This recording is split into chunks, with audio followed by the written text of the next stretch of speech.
Hi, folks. Welcome today to my podcast, Unifor Life and Retirement, here with Dr. J. I'm Dr. J here in the Unifor area of Hickory, North Carolina. I've got two very special guests with me this morning. Elechia Morgan, she's the owner of Muscle RX in Hickory. Yes. And Darnell Morgan, the owner of Resilient Movement and Performance. So we've got two good entrepreneurs right here, the local, and they've got a special. They want to introduce their business, about what they do, how they can help the area, and then we'll go into a very special story that Darnell has. So Elechia, Muscle RX, tell us a little bit about it. We have been in the Hickory area since 2009, serving over 10,000 people with over a 93% success rate with acute and chronic pain. We perform what is called corrective manual and stabilization therapy, where we can rewrite muscle memory patterns, everything from like pain to performance to bad habits. So you help people get rid of the pain, to ease the pain, right? So that's good. We have that, and we also have kids who want to get stronger and bigger and faster, and we can help on that aspect too. So you help them out as they're younger, into their middle school, high school, and even college years. And professionals. Professionals, so great. I mean, that's outstanding. Yep. And Hickory never had something like that years ago. So that's good. That's good. Something new. That's great. And you've been doing. I've seen you on Facebook. It's on social media. Muscle RX. It's a great business. So please look up Elechia and visit her. Have any kind of questions? I'm sure she'd be great to answer emails or questions at all. So anything you need. Thank you for that. Darnell, Resilient Movement and Performance. Tell us about that business, sir. Resilient Movement and Performance. I kind of piggyback off of what she does. I'm a personal trainer in the area, and I work with adults and athletes who are dealing with pain, injury, coming off of an injury, surgery, and just looking to get back to their old self and be able to do the things that they're used to doing. That's good. So people, when they're in pain, they come and see you. And with a 93+%, I mean, that's really good. Yeah. That's when they leave, they feel better. So wonderful. So good. It's outstanding. Glad to have you folks here today, and glad to have your businesses here in Hickory as well. So thank you for that. Absolutely. So Darnell, you've got a good story for us, and I think there was something you had go on back in February, if I'm not mistaken. Mm-hmm. And I was going to have you and Elechia share a little bit about that story, kind of let our viewers hear about what happened, and we'll go from there. Okay, absolutely. Start with I had pulmonary embolism, which is a blood clot in my lungs. Something I thought I'd never have, but here we are dealing with it now. The way it started, I had a coach's retreat. I coach football, so we had a retreat that we were going to out in Arkansas. And a couple weeks before we were supposed to go out, I knew we were flying on a plane, and somewhere I had heard or read that pulmonary embolisms can kind of move and stuff if you're in a plane. Because, like I said, 2 weeks before that, I was feeling some kind of pain and discomfort in my leg. And I remember years ago when I had a knee surgery, that same kind of feeling happened. And I had my first blood clot back then. That was probably 2015, I believe. So it was some of that same feeling. So I was like, well, let me just get checked out now just to be sure, because I don't want to hop on a plane if I'm dealing with this. So we go to the emergency room and we get checked out, and they don't find anything. So I'm like, I'm good, I'm clear. So I go ahead on the trip, and probably a day or day and a half into the trip, I started feeling like that same discomfort in my leg. But in the back of my head, I'm like, well, they said I don't have a blood clot, so I'm just going to ignore it and just roll. And I dealt with that. The pain kind of increased as the days went by, but I just chalked it up to maybe it was a long plane ride and dealing with something from that. Then we got back home probably, I think we were out there 4 days, I believe, and I just felt sick, like just really drained and run down. And I was thinking that maybe it was jet lag. I never experienced jet lag because I only flew. This is my second time flying. So I kind of reached out to some of the coaches and said, have you guys experienced any of this? Is anybody feeling bad? And there was maybe one other guy that felt similar to how I felt. So I believe I told her, she was away at the time, what was going on. And I took some meds and I said, I'll just relax and it'll probably go away. So then that night, when I laid down, I had to be up early for church in the morning for setup, and I started getting this pain like in my upper back, and it kind of kept me from sleeping, so I was tossing and turning most of the night. And I got up the next morning, and the same symptoms started. Pain in my back. I was starting to get some chest pains and just feeling kind of drained, and ran down. And I took more meds that day and just figured I'd give it another day or so, and I told her about what was going on. And then she was like, if you're still feeling this way, either a day or two from now, then we're going to the hospital.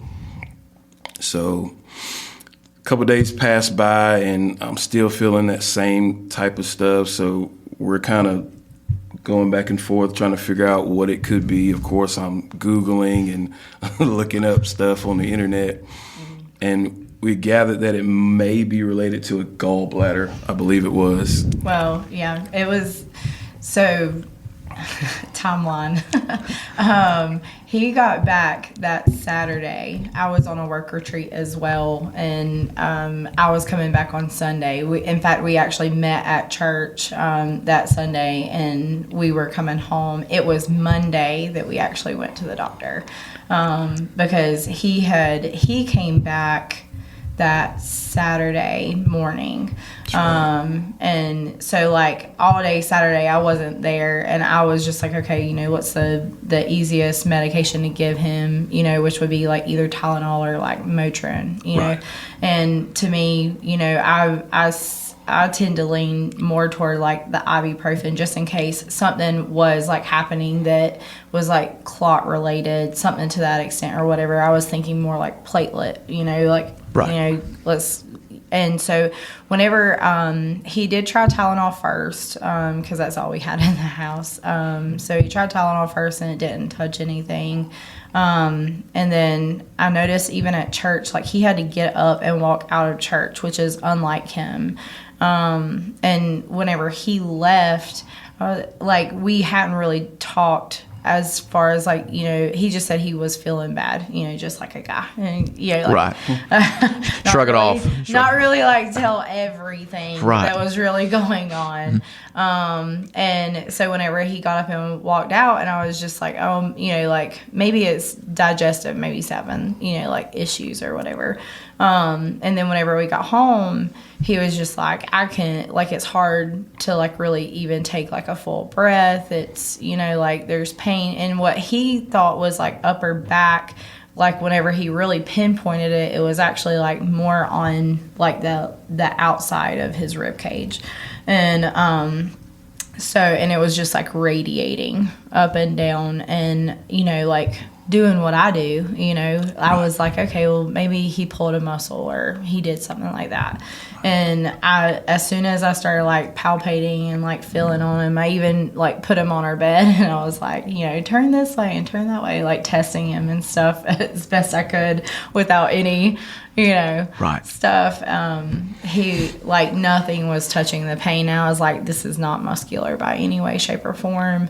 And so that's whenever, I was, Googling, he was Googling. I reached out to some of, colleagues and stuff, and, having a medical background, it was hard because, as much as you want to help, this is one reason they say, like, don't ever treat your family.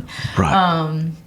Because like you kind of get like swooped up into their emotions too, and so I was reaching out to some colleagues for some unbiased opinions, and one of them was just like, yeah, it does sound like gallbladder. I can go ahead and call in a script for that.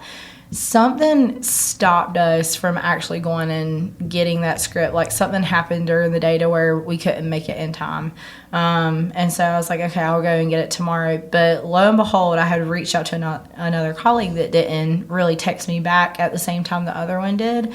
And he texted me like 10 o'clock that night and was just like, hey, like this sounds pretty serious. Can I call you? And so got on the phone with him, and we got to talking. He was like, get him to my office like as soon as possible. I was like, okay. So, if it was gallbladder, it could rupture, but he wanted to rule some other things that was out. And I so never wanted it to be a gallbladder so bad because I knew the alternative was not very good. You was pulling for the gallbladder. yeah, so we were pulling for the gallbladder. We were like, oh, this is, it's in spasm. But the one thing that kept us is like, just FYI for anybody out there that's dealing with possible gallbladder issues. It only happens for like 30 minutes to an hour after you eat. So like, you don't have issues like, that linger unless it's already like ruptured or something to that extent. So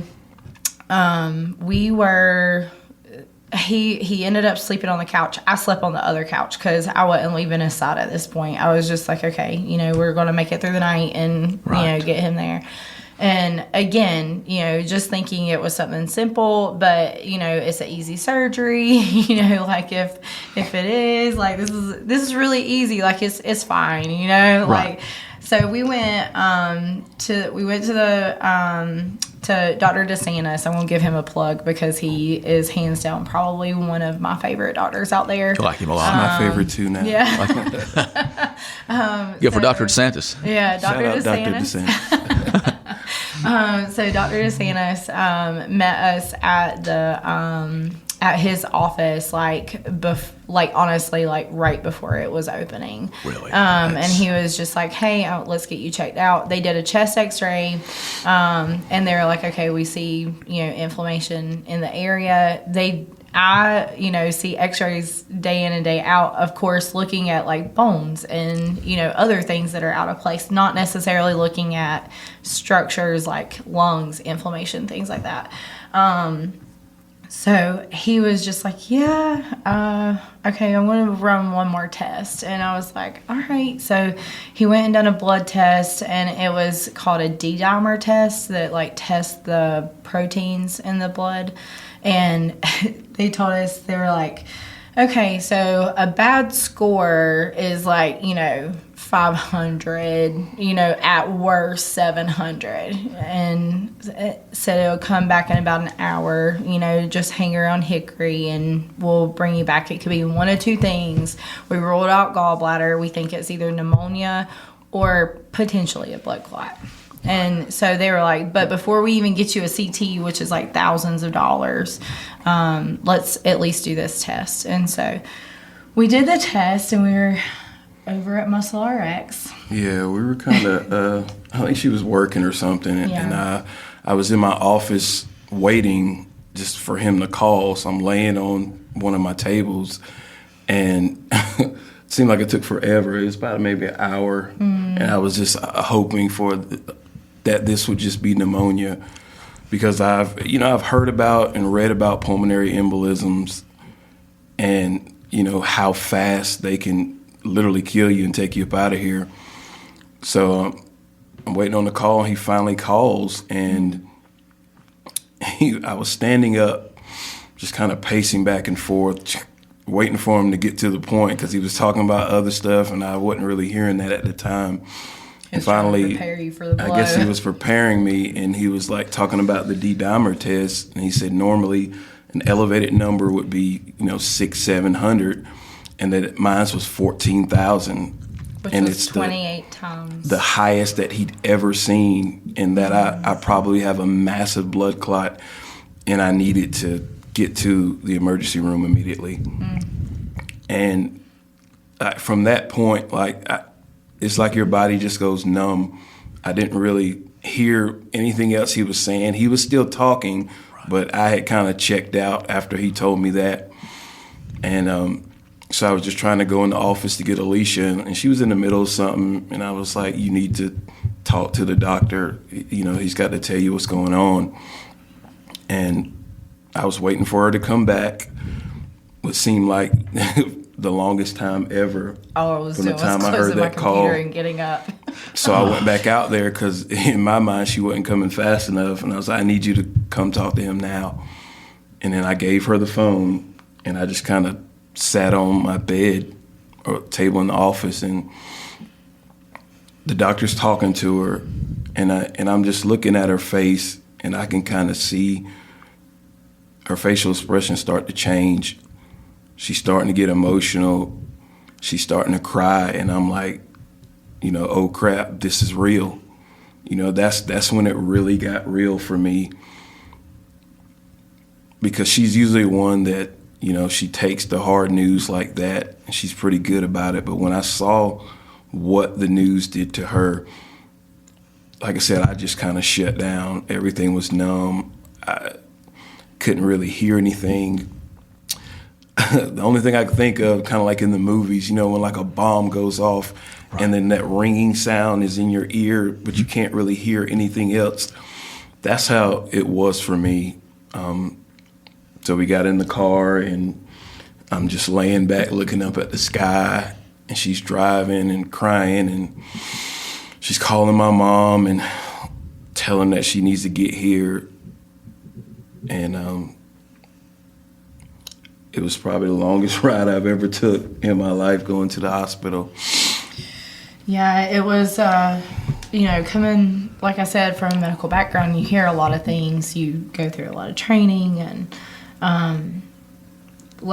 knowing what I know about the body, the news was not good. And in fact, actually, whenever we got there, we were expecting, there was this massive blood clot, and, in the back of my head, I'm saying, okay, with technology today, they can go in, they can break it up, they can remove it, surgically. That's something that is, almost to where it takes the scare out of it, because there's, evasive measures that they can do to get it done quickly.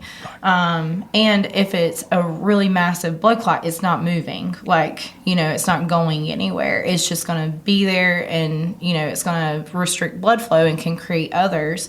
But it's, to me, it was, still emotional, but I'm going through, my med textbooks at this point, going through and okay, well, this is the good thing, and I'm really big on trying to highlight positives. It's we got this, we're going to get this done, and I'm watching him, and as a wife, to watch him break, I rely on him. I rely on his strength.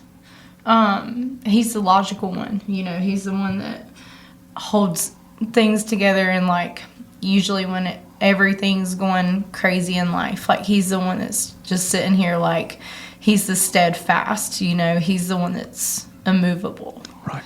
And that was whenever I realized I had to be that. For him. And so I had to clean myself up real quick, and I was okay, God's got this, because he wouldn't have brought us here, right, alone. So we were told that a triage nurse would be waiting for us at the ER to bypass anything and to get him straight onto a bed.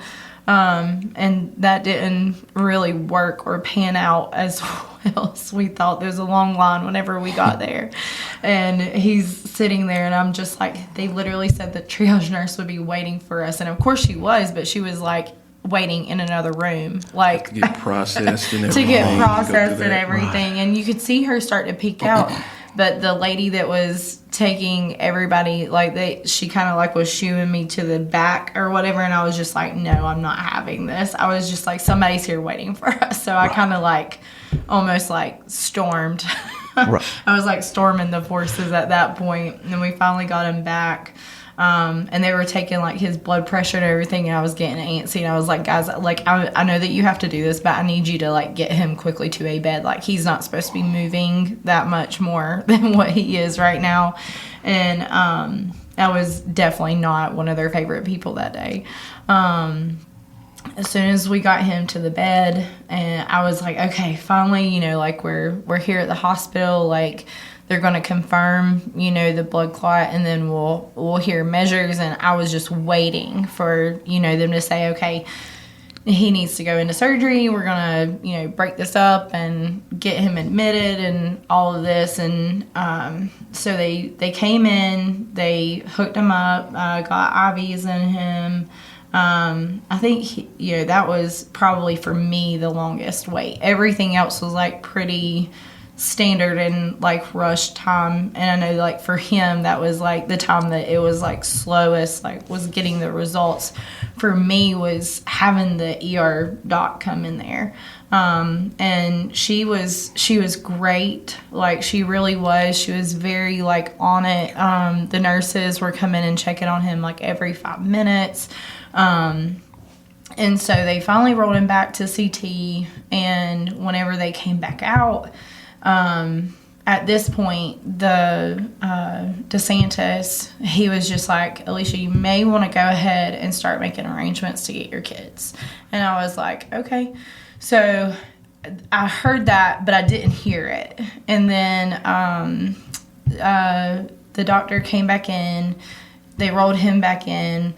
And then they were like, okay, this is it. They were like, you have 18 blood clots in your lungs. Not one, but 18. Again, never would have been so happy to see one blood clot in my life. Right. 18 was a bit much. 18 had 10 in one lung and 8 in the other.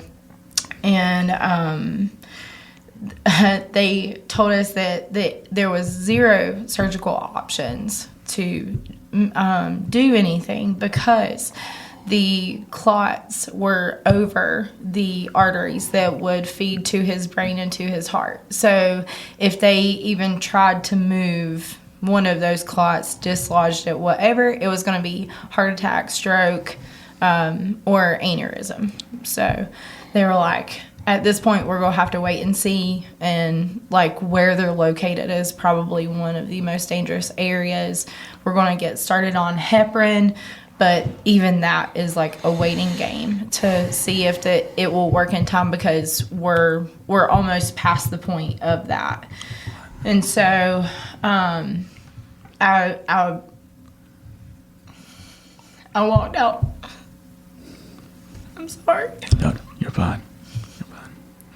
I walked outside of his room to make the necessary phone calls and to tell his mom what was going on, and the doctor followed me out, and she was like, we don't know how long he has, but we're going to go ahead and make the arrangements to go ahead and admit him into the hospital because like we just don't know right now. It's a waiting game.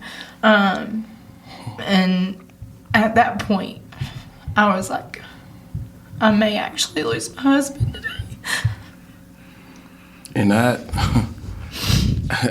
I never knew that part. I can't remember when she told me about the number of clots, but I didn't find this out till later on, weeks later. The number of clots was actually told to you in the ER. Like I said, mind you, in that state of mind, I was kind of checked out. Yeah, because she was telling us, like, you know, I found out the same time he did about the 18 clots and the 10 in one and, you know, the 8 in the other and where they were located and the whole surgery thing. But you could just see him, like, I just remember him closing his eyes and squeezing my hand. And I was just like, no matter what. Right. It's a lot. Like, you know, we're obviously believers, and, you know, it's easy to talk about your faith and believing, but in that moment, in the moment of truth, when things really happen, it's a true test of your faith. And at that time, the only thing I could think of is, you know, he'll never leave me. Right now, me relying on myself, I know I'm not going to make it. So I had to lean on her. I had to lean on his word. But I mean, I didn't know that the doctor even told her that, as far as like, I might not make it. I just decided in the room that, you know, I'm not done yet. I don't know how I'm going to get through this. I don't know if I even really believed it at that moment, but that's what I was telling myself the whole time. Yeah. And honestly, it's crazy how fate works. Like, had she told me that, I don't think I would have. I think I would have just, all right, well, I guess this is it. So I don't know why she didn't tell me for whatever reason. I mean, it was good because I didn't believe it either.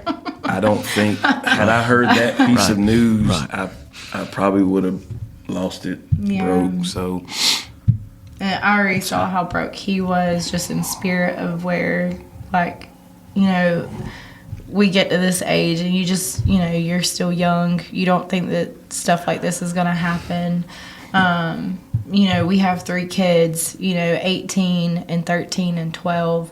And it's like, you know, they still have so much life ahead of them. And we're young parents. We get told that all the time about how young, you know, like we get told all the time that like you do not look old enough to have a college, you know, kid or whatever. And you hear that, you go through life, you know, hearing still how young you are, you know, like we're over here, you know, trying to make our dreams happen and everything. And for this, like, I mean, he literally was coming off of a coaching trip, you know, which is a dream of his. He literally went to another university to learn from them and go through stuff like that, and to come back and to feel the like the finale of things, you know, like just that like things could be ending so quickly.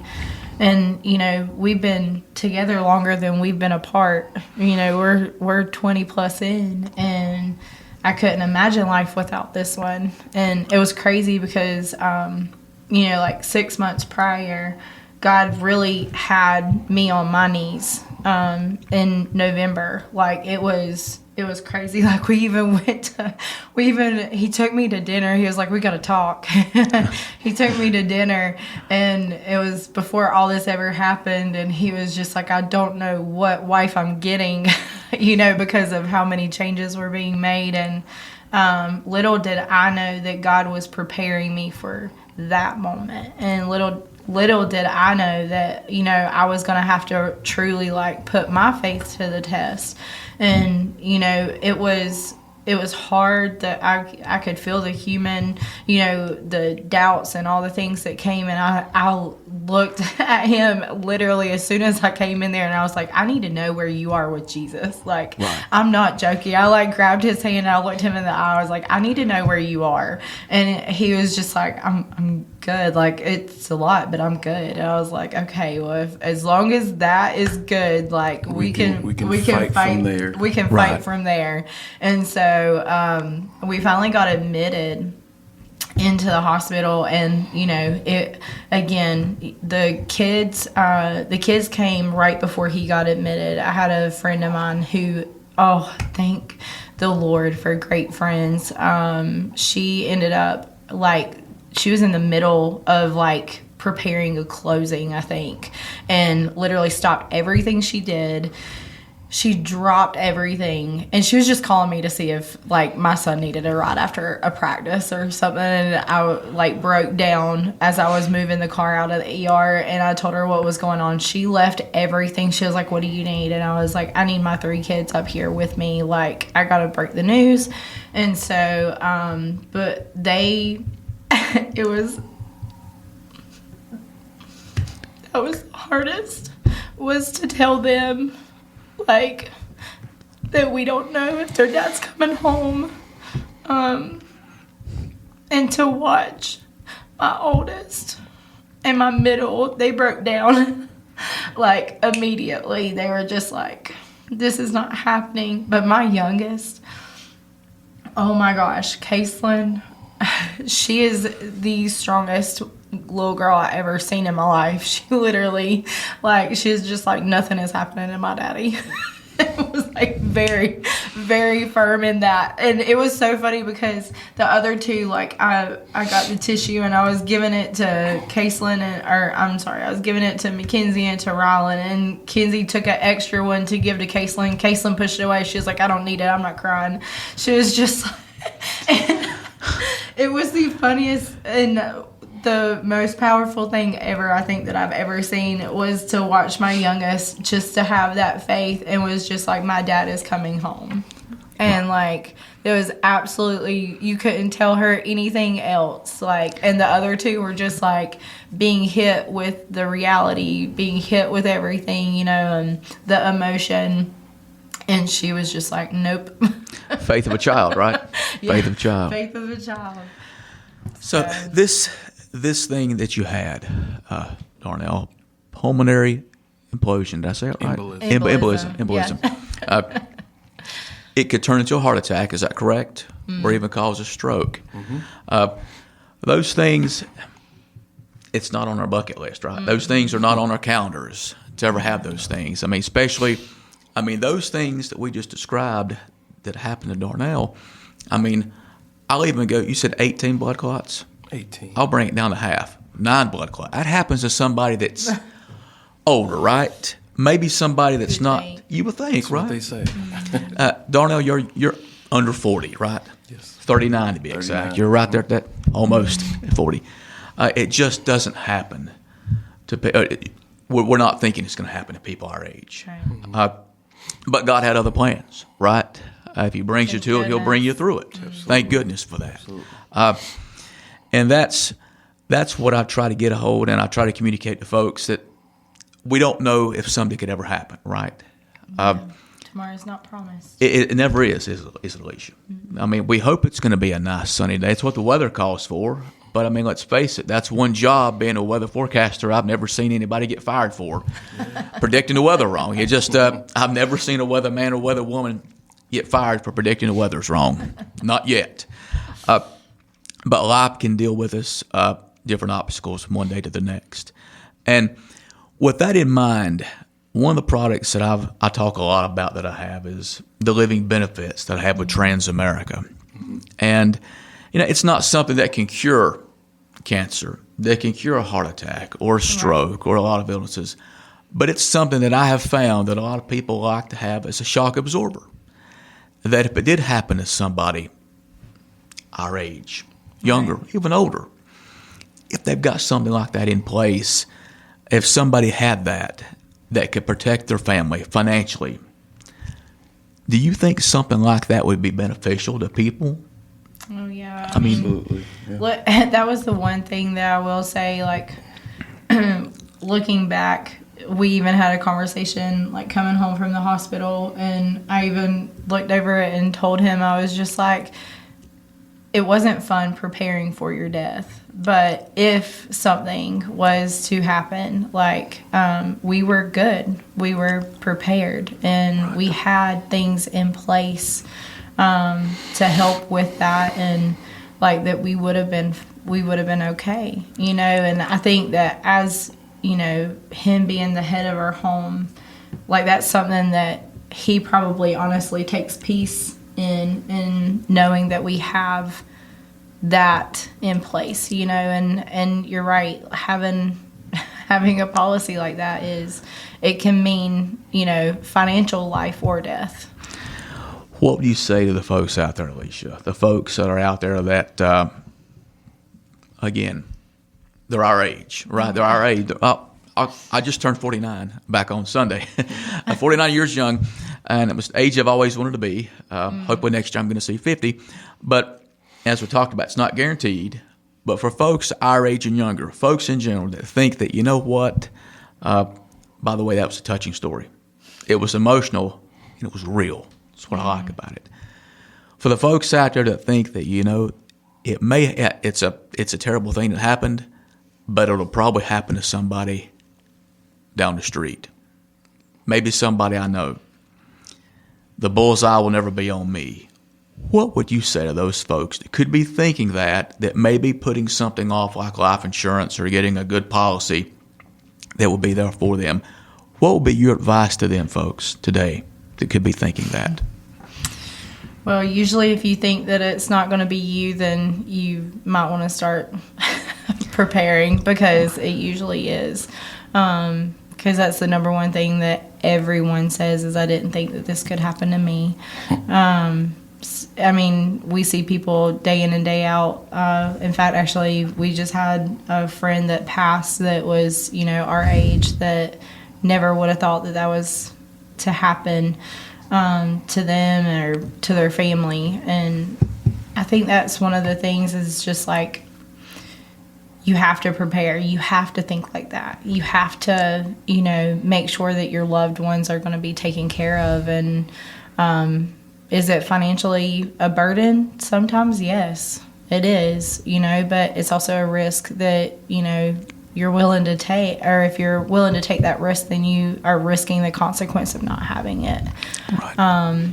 So I know for me, the whole time I was by his side in the hospital, the last thing I wanted to think about was a bill. The last thing that I wanted to think about was, are we going to be able to make our mortgage, or, something to that extent. I mean, let's be honest, we're both small business owners that, if we're not working, then we're not earning. So had it not been for what we had prepared, then I couldn't have fully been present for everything that was going on, whether that be the last moments of his life or a pivot point in his life, to witness the greatness of a miracle that God literally bestowed upon both of us. So Well put. Yeah. The way I think about it is, death is certain, obviously. How death shows up is uncertain. So I would never want to take a chance that I'm not prepared for when and how it's going to show up.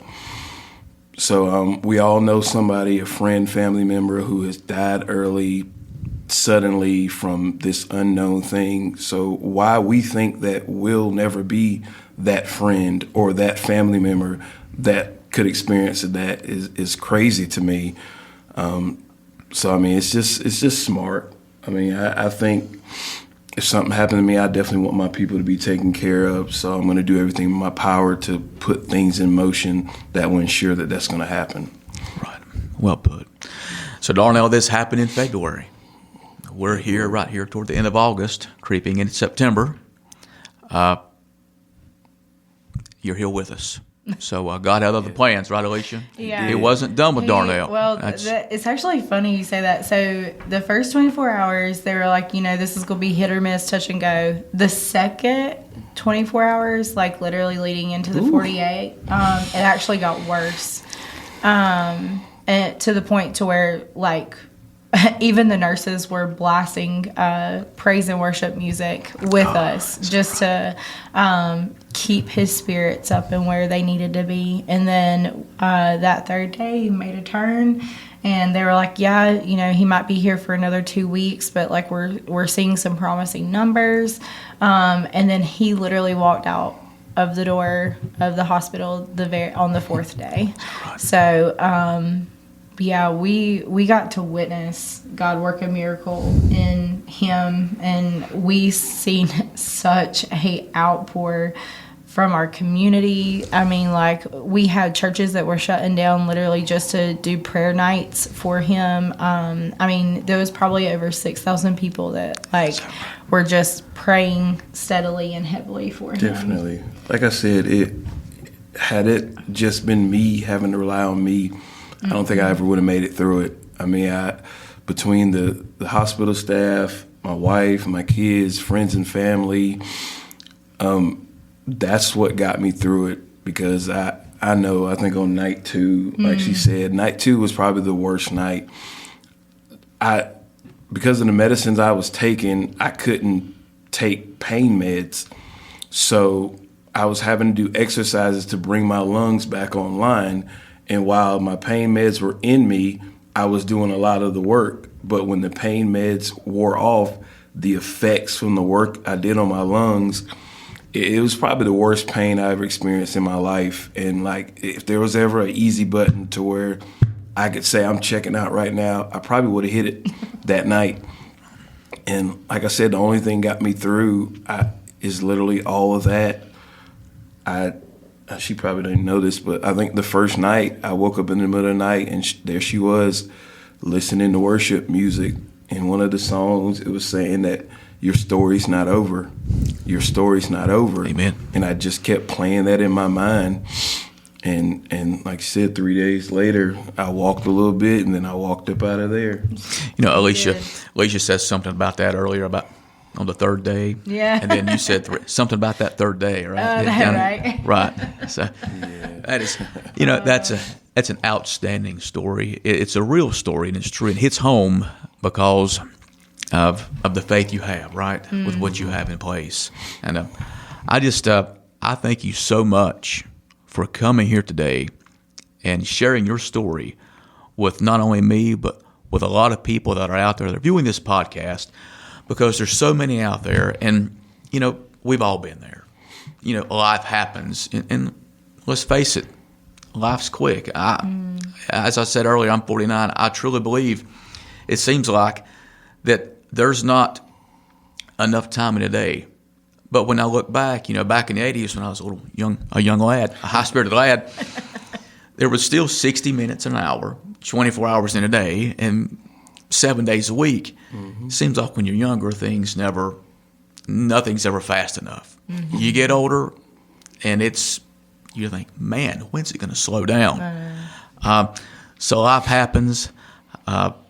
You folks have been spectacular in this presentation here. Your story, I'm just glad you were able to come here today and share it with a lot of folks out there, because they're just like us, right? They're just like your next door neighbors. Mm-hmm. They're people, and illnesses, they don't discriminate, do they? No, it could happen to anybody at any time. Folks, today you got to talk to Elechia Morgan and Darnell Morgan of Muscle RX and Resilient Performance, Movement and Performance. I think I got that right. You got it. Prominent business owners right here in the Unifor of Hickory, North Carolina, with a great story. Hey, listen, go by and check them out. You've got Facebook pages, right? Websites. Yep. Learn more about Muscle RX and Resilient Movement and Performance. Great businesses. As you've heard here today, good businesses, God-fearing businesses too. Amen. So that's what gets us through that. So Elechia, Darnell, thank you so much for being a part of this podcast. It's been my pleasure. And folks, I am Dr. J with Unifor Life and Retirement, reminding you to, if you do not have a plan in place, or even if you do, look me up, check me out. Let me show you why I do have a lot of great products that can be used as a shock absorber against illnesses such as heart attack, stroke, and cancer, and other illnesses alike. Thank you so much. Look forward to talking to you next time. God bless.